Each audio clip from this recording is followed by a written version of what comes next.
नमस्कार दोस्तों, एडुशन आईएएस की यूट्यूब चैनल पे आप सभी का स्वागत है। आज का हमारा क्लास एंग्लो मराठा पार्ट 2 है, जहाँ पे हम डिस्कस करेंगे about the conflict between the British east India Company and the Maratha powers. तो लास्ट क्लास में पार्ट 1 में हमने डिस्कस किया था, मराठा का एक बैकग्राउंड हमने देखा था और up to the third battle of Panipat देखा था, जहाँ पे मराठा की डिफीट हो गई थी in the hand of Aamir Shah Abdali, जिसके वजह से मराठा फोर्सेस की जो ग्रोथ हो रही थी इंडिया में वो पूरी तरह से रुक गया था। And second chapter started in the history of India. तो चलिए आइए दोस्तों देखते हैं कि अगर हम एंग्लो मराठा वॉर की बात करें तो बेसिकली मेनली 3 वॉर हुआ था। The first Anglo Maratha war took place between 1775 to 82। The second war took place between 1802 to 3 and third war took place between 1817 and 1818। और इसके जो बैकग्राउंड है, इसके बैकग्राउंड को हमें अच्छे से समझना है। देखिए दोस्तों, जो मराठा के जो पेशवास है, पेशवास के बारे में तो हमने पिछले क्लास में ही देखा था। जैसे ये जो पेशवा के जो पोस्ट हेरिडिटरी बन गया था और Peshwa became most influential, even influential than the Maratha sardar, that had started to take place from the time of Balaji Vishwanath himself.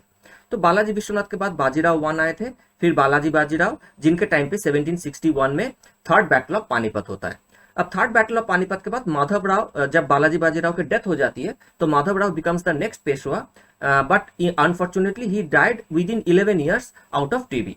तो माधव राव के बाद ही एक्चुअली मराठा कोर्ट में, मराठा के अंदर एक डर्टी पॉलिटिक्स स्टार्ट होता है। होता ये है कि माधव राव की जो अंकल थे Raghunath Rao, he wanted to become the Peshwa.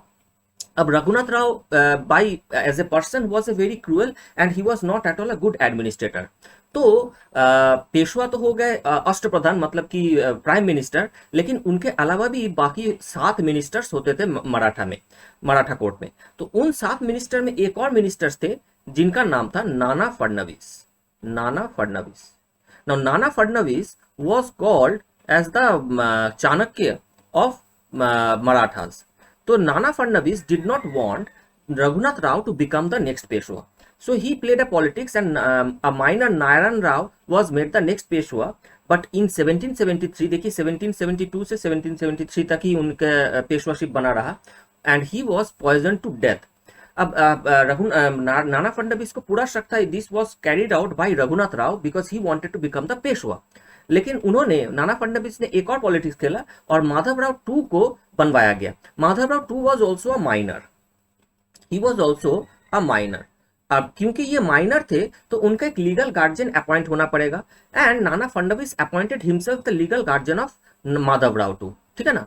तो as a result what happened was, Peshwa, देखिए पहले क्या हुआ था, मराठा सरदार के हाथों से पावर चला गया था पेशवा के हाथ में। अब पेशवा के हाथ से एक और मिनिस्टर्स के हाथ में पावर चला गया, Nana, because Nana Fadnavis emerged out as the de facto ruler, है ना। तो इस दौरान रघुनाथ राव, क्योंकि रघुनाथ राव पेशवा नहीं बन पाए, so he went to the East India Company and asked for their help. तो रघुनाथ राव और ईस्ट इंडिया कंपनी के बीच में एक अग्रीमेंट बना। Raghunath, I mean, in that agreement, the company promised Raghunath Rao to become the Peshwa, and in return, Raghunath Rao also promised them much return. तो east India company को फिर से एक मिर्जाफर दिख गया, जैसे बंगाल में उनको दिख गया था वैसे ही एक मिर्जाफर दिख गया। हालांकि यहाँ पे एक डिफरेंस है, बेसिक एक फंडामेंटल डिफरेंस है between Mir Jafar and Raghunath Rao. Mir Jafar, when Mir Jafar betrayed Siraj ud Daulah, the nawab of Bengal, he was under the trust of Siraj ud Daulah. लेकिन यहाँ पे Raghunath Rao was not at all in any trust of Maratha forces, in fact he was out of the Maratha forces. तो मिर्जाफर ने अंदर से damage create किया था, लेकिन रघुनाथ राव अंदर से कोई डैमेज नहीं कर पाता, जो भी कर रहा था वो बाहर से कर रहा था। This was a basic fundamental difference, क्योंकि देखिए अंदर से डैमेज बहुत ज्यादा इफेक्टिव होता है, बहुत ज्यादा डैमेजिंग होता है, तो वो चीज रघुनाथ राव के लिए पॉसिबल नहीं था। अब देखिए इस दौरान ये जो अग्रीमेंट बना, इसी बेसिस पे ईस्ट इंडिया कंपनी ने माधव राव टू के अगेंस्ट अटैक किया and the first Anglo Maratha war took place, ठीक है ना। तो इसका बेसिक रीजन था ambition of Raghunath Rao to become the Peshwa. And now this war went on from 1775 to 82, but during this time the British did not emerge victorious. In fact, they were on the backside, right? मतलब कि the Marathas were emerging victorious और बहुत लंबे time से ये war भी चल रहा था।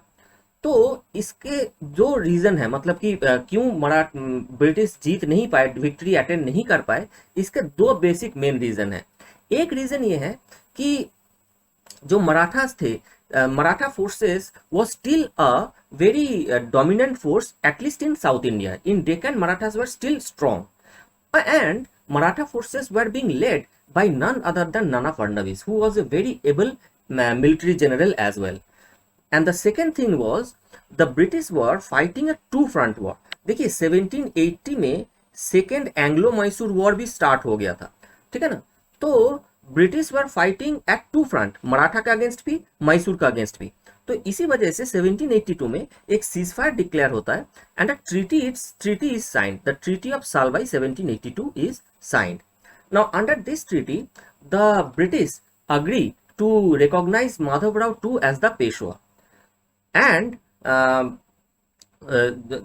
both the parties agree to help each other in case of any aggression against them। मतलब अगर मराठा के खिलाफ एग्रेशन होगा तो ब्रिटिश हेल्प करेगा, और अगर ब्रिटिश के खिलाफ एग्रेशन होगा तो मराठाज हेल्प करेगा। This was the agreement that was reached.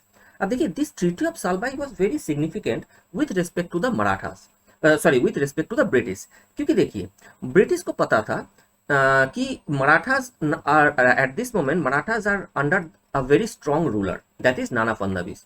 लेकिन Marathas were also suffering from the same weakness as any dynastic rule was suffering, that is any dynastic rule is dependent on a strong ruler. लेकिन जब उस strong ruler की death हो जाती है तो वो डिक्लाइन होने लगता है। लेकिन British east India company was a under a company form, it was a legal entity, ठीक है ना, that was not dependent on a single person। और यही हुआ था, देखिए जब नाना फडणवीस के डेथ हुआ 1800 AD में, तभी से मराठा के डिक्लाइन स्टार्ट हो गया और तभी ब्रिटिश को एक मौका मिल गया। लेकिन ये जो ट्रीटी ऑफ सालबाई है, ट्रीटी ऑफ सालबाई के वजह से ब्रिटिश को देखिए 20 साल का एक मौका मिल गया था, क्योंकि 1782 में first Anglo Maratha war ends और जो second Anglo Maratha war start that takes place in the year 1802, ठीक है ना। तो ये 20 साल का जो मौका मिल गया था ब्रिटिश को, ईस्ट इंडिया कंपनी को, that was very significant for them. और मराठा को जो इससे फायदा हुआ था that was very short term, वो लॉन्ग टर्म में फायदा नहीं हुआ था, क्योंकि वो लॉन्ग टर्म कर भी नहीं सकते थे, because that was dependent on that was suffering from this kind of weakness, जो कि British were out of this weakness. अब देखिए जो सेकेंड एंग्लो मराठा वॉर था उसका बेसिक रीजन क्या था। नाना फडणवीस की 1800 में डेथ हो जाती है, लेकिन इसके पहले मैं बता दूं ये हुआ था, देखिए क्या हुआ था, यहां पे देखिए माधव राव टू 1773 में पेशवा बने थे, ठीक है ना। Now at that time he was a minor and Nana Phadnavis was his legal guardian. लेकिन 1796 हो गया था, तो मतलब इसमें 23 साल बीत चुका था, 23 years had passed, and yet मतलब कि माधव राव टू जब एडल्ट बन चुके थे तब भी नाना फडणवीस उसके लीगल गार्जियन बना रहा। So he started to feel suffocated and he committed suicide in 1796। तो that is where the Peshwaship of Madhav Rao two comes to an end. अब क्वेश्चन है who will become the next Peshwa. Now जब ये बता दूं, जब रघुनाथ राव को मराठा से एग्जाइल में मतलब बाहर निकाल दिया गया था, there was a faction inside the Maratha court who was loyal to Raghunath Rao and they were dissatisfied। अब ये जो dissatisfied faction था इनको थोड़ा पैसिफाई करना जरूरी था, और इसीलिए नाना फडणवीस ने एक और पॉलिटिक्स खेला, वो ये है कि बाजीराव टू जो who was the son of Raghunath Rao, not Raghunath Rao की बेटा, सन ऑफ रघुनाथ राव, उनको नेक्स्ट पेशवा बनाया गया and he remained the Peshwa up to the end. लेकिन बाजीराव टू को बाकी जो मराठा स्टेट्स था, जैसे कि हमने पहले भी डिस्कस किया, मराठा वाज ए कॉन्फेडरेसी, तो बाकी के जो मराठा स्टेट्स था जैसे होलकर, गायवारकर, Bhosle, Scindia, they were not ready to accept Bajirao two as their leader, as their representative. लेकिन जब तक नाना फडणवीस थे they did not have any problem, और कोई प्रॉब्लम हुआ भी नहीं था, because all the things were being handled by Nana Fadnavis. लेकिन होता यह है कि 1800 AD में नाना फडणवीस की डेथ हो जाती है and all the responsibilities or all the power comes in the hand of Bajirao two. अब देखिए Bajirao two was not at all a good administrator, और बाकी के जो मराठा स्टेट्स थे they were not at all faithful on Bajirao two. तो Bajirao to को उनसे अब अपने ही लोगों से डर महसूस होने लगा। He felt threatened about his chair from his own people। तो उन्होंने क्या किए, उन्होंने एक काम किया कि अपने आप को बचाने के लिए, अपने कुर्सी को बचाने के लिए उन्होंने ब्रिटिश से हेल्प मांगा। और ब्रिटिश में उस टाइम पे जो गवर्नर जनरल थे, that was Lord Wellesley. Lord Wellesley का ही पॉलिसी ही था सब्सिडियरी अलायंस। तो under the British he signed a treaty, the Treaty of Bassein in 1802, which was basically subsidiary alliance treaty। तो subsidiary alliance treaty में होता ही है कि इसके बारे में तो हमने क्लास में देखा भी है, इसके जो प्रोविजंस है, डिटेल्स उसको आप लोग देख लीजिएगा। तो पहला एक जो प्रोविजन है कि बाजीराव टू जो कि पेशवा थे, उनके प्रोटेक्शन की जिम्मेदारी ईस्ट इंडिया कंपनी के ऊपर आ गया। लेकिन उनका जो ये प्रोविजन था कि Maratha army has to be abolished, that was not acceptable to the other Maratha states, क्योंकि ये जब सब्सिडियरी अलायंस ट्रीटी उन्होंने साइन किया तो that will be applicable on the entire Maratha land. So Peshwa started to feel attack from the other Maratha states. अब क्योंकि उनकी protection की जिम्मेदारी अब कंपनी के ऊपर आ गया था, तो बेसिकली यहाँ पे सेकेंड एंग्लो मराठा वॉर होता है। तो in the second Anglo Maratha war, in one side there was East India Company and the Peshwa against the other Maratha states, that was second Anglo Maratha war। and in this war कुछ वक्त तक ये war चलता रहा, लेकिन finally the British emerged victorious. ठीक है ना। So that is where the second Anglo Maratha comes to an end. अब देखिए थर्ड एंग्लो मराठा वॉर का इशू क्या था। अब देखिए जो बाजीराव टू थे, उन्होंने सब्सिडियरी अलायंस इसलिए साइन किया था क्योंकि उनको अपने ही लोगों से प्रोटेक्शन चाहिए था, ब्रिटिश का प्रोटेक्शन चाहिए था। लेकिन जब सेकेंड एंग्लो मराठा वॉर खत्म हो गया तो बाकी के जो मराठा स्टेट्स है वो भी खत्म हो गया था।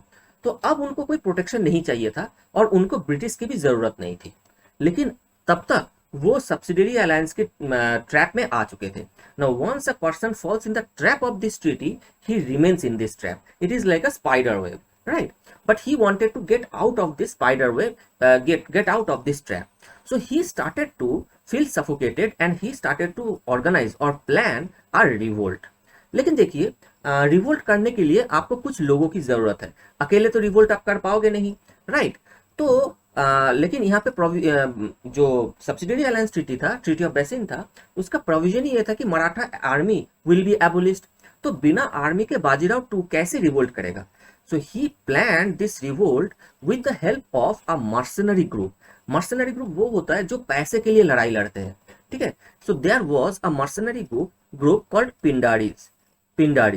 With the help of Pindaris, the Peshwa Bajirao II decided or planned to organize this revolt. But finally, the British came to know about it, and in the Third Anglo-Maratha War, they were defeated, and the Maratha land was annexed by the British to enlarge the Bombay province. Bombay province को enlarge किया गया। और Bajirao to के साथ क्या किया गया? Bajirao two was made a pensioner. He was made अब पेंशनर, उनको कानपुर भेज दिया गया, उनको पेंशनर बना दिया गया था। अब बाजीराव टू का ही एक बेटा था Nana Saheb. Nana Saheb was the son of Bajirao II, but he was not the biological son. He was the adopted son of Bajirao II. Now in 1848 जब लॉर्ड डालहौजी आए थे as a governor general, he had adopted a policy called doctrine of lapse. तो अंडर doctrine of lapse Nana Sahib was denied the pension that the British were paying to the Bajirao two, ठीक है ना। और इसी वजह से देखिए Nana Sahib joined the revolt of 1857 on the side of revolters against the British, right. So this is all about the Anglo Maratha conflict. Thank you.